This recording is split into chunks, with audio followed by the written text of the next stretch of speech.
Siapa diri kita sebenarnya? Mungkin ada banyak pertanyaan yang timbul dalam diri kita mengenai jati diri ini. Saya akan membahas apa itu DID atau kepribadian ganda. Apakah kalian masih ragu tentang gejala ini? Atau mungkin sama ini kalianlah mengidap DID ini? Seorang nahkoda menjalankan kapalnya yang berisi banyak penumpang ke suatu tempat. Jika kita ibaratkan kapal itu adalah tubuh dan sang nahkoda adalah akal. Lalu bagaimana jika kapal itu dinahkodai lebih dari satu kapten, bahkan 100 atau mungkin 2000 kepribadian dengan tujuan yang berbeda-beda?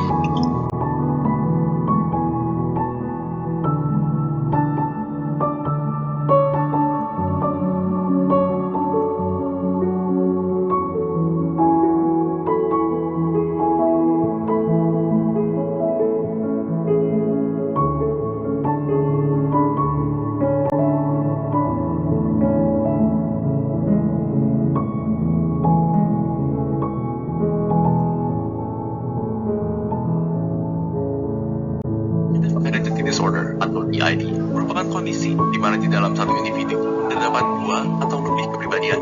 Kepribadian berbeda tersebut dikenal juga dengan istilah alter ego atau singkatnya alter. Sementara kepribadian yang original atau utama dikenal sebagai host. Ciri utama dari DID adalah dissociation atau rasa terlepas dari pikiran sendiri.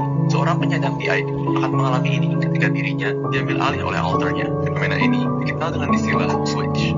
Ketika berada di bawah kendali salah satu dari alternya, seorang penyandang DID biasanya tidak sadar, sehingga ketika dia bangun kembali, dirinya tidak akan ingat apapun yang terjadi saat di bawah kendali si alter. Meskipun demikian, terkadang ada situasi di mana penyandang DID dapat melihat apa yang terjadi saat tubuhnya diambil alih. Namun, ini hanya dapat terjadi jika diizinkan oleh alternya. Seorang penyandang DID dapat memiliki ratusan alters, namun jumlah rata-rata alter bagi penyandang DID adalah kurang lebih 10. Setiap alter memiliki kesadarannya sendiri. Mereka memiliki nama serta kepribadian unik yang berbeda dari hostnya. Ketika alter mengambil alih seorang host, tingkah laku, cara berbicara, langkah, postur, dan banyak aspek kepribadian lainnya dari host berubah total. Seperti contoh, seorang penyandang DID yang dominan menggunakan tangan kanan dapat berubah menjadi kidal ketika diambil alih oleh alter.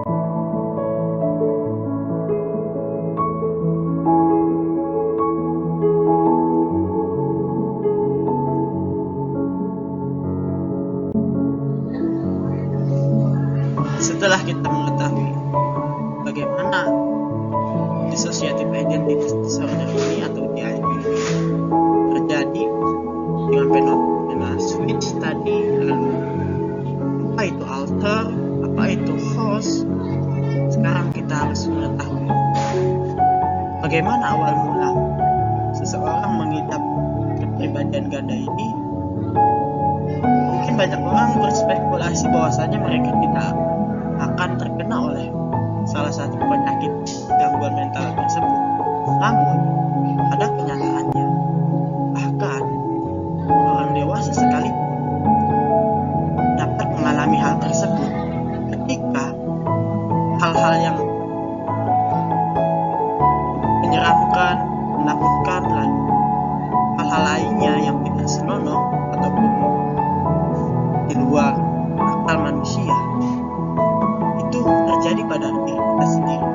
Salah satunya adalah trauma fisik, mungkin jika masa kanak-kanak atau masa remaja dibully atau mendapat kekerasan dari ayah atau ibunya, sehingga mendapatkan trauma secara berkepanjangan, ataupun hal lainnya. Contohnya adalah trauma karena pelecehan seksual baik oleh orang lain maupun keluarga sendiri, sehingga sang anak menjadi depresi, stres, lalu cemas, dan lain sebagainya.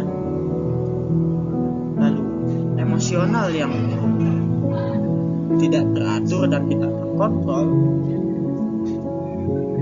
itulah yang menyebabkan adanya sang alter ataupun kepribadian lain yang masuk, sehingga dalam realitanya mereka yang mengalami peristiwa traumatis mungkin mengembangkan identitas yang berbeda sebagai mekanisme coping untuk melindungi diri mereka dari ingatan-ingatan pahit dan rasa sakit tersebut. Sehingga jika orang lain membutuhkan pertolongan individu lain, sang pengidap PID ini mereka ditolong oleh para alter. Dan contoh paling utama, paling realitas dan konvensional itu adalah kasus Jenny Hayes dari London, Inggris.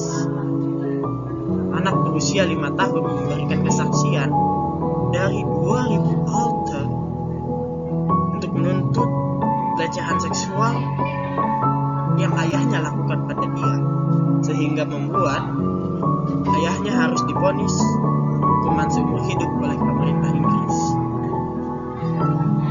Cerita ini mungkin terlihat tidak nyata pun tidak benar, namun jika dilihat kembali pada data-data yang ada dan rekam jejak digital, itu nyata.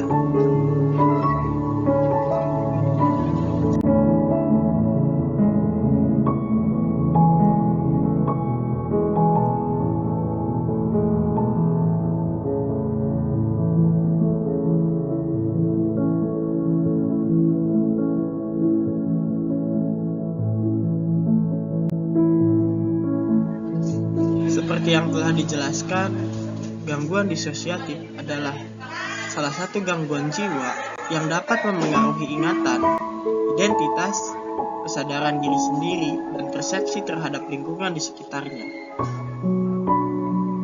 Berdasarkan gejalanya, gangguan disosiatif dapat dibedakan menjadi 3 jenis, yaitu gangguan amnesia disosiatif, gangguan personality, dan gangguan identitas disosiatif. Berikut adalah bagaimana hal-hal tersebut bisa terjadi. Gangguan amnesia disosiatif adalah masalah kejiwaan berupa kehilangan ingatan yang parah yang tidak bisa dijelaskan secara medis dan bisa terjadi beberapa kali. Kondisi ini membuat pengidapnya tidak bisa mengingat informasi mengenai dirinya sendiri. Lalu yang kedua adalah gangguan depersonalisasi derealisasi. Gangguan ini adalah di mana salah satu jenis gangguan disosiatif yang terjadi ketika seseorang merasa jiwanya seperti berada di luar tubuh. Ia akan mengamati tindakan, perasaan, pikiran, dan diri sendiri dari kejauhan seolah-olah sedang menonton film. Dan ini dapat dinamakan dengan situasi depersonalisasi. Lalu yang ketiga, yang sedang kita bahas kali ini adalah gangguan identitas disosiatif, di mana gangguan kejiwaan ini yang membuat pengidapnya seperti memiliki 2 kepribadian atau lebih. Umumnya pengidap gangguan identitas disosiatif ini memiliki 1 kepribadian atau satu alter yang berbeda dengan kepribadian lainnya. Namun dalam beberapa kondisi sang host mempunyai 2 alter, bahkan 10 alter, atau bahkan ratusan alter. Selain itu, setiap identitas yang muncul biasanya akan memiliki nama serta karakter sendiri. Sang alter akan mendapatkan nama, karakter, serta umur mereka. Dan perilaku yang berbeda-beda ini yang akan membuat hidup sang pengidap rasa kacau.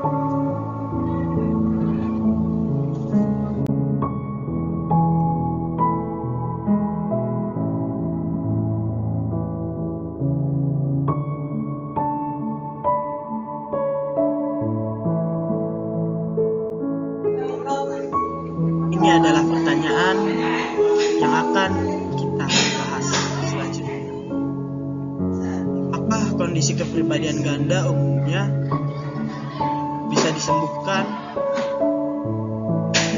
Dan pertanyaan ini langsung dijawab oleh banyak dokter handal dan ahli dalam bidang tersebut, di mana kondisi kepribadian ganda atau dissociative identity disorder ini tidak bisa disembuhkan. Namun, mengidap kepribadian ganda dapat melakukan beberapa terapi demi mengatasi gejala yang muncul.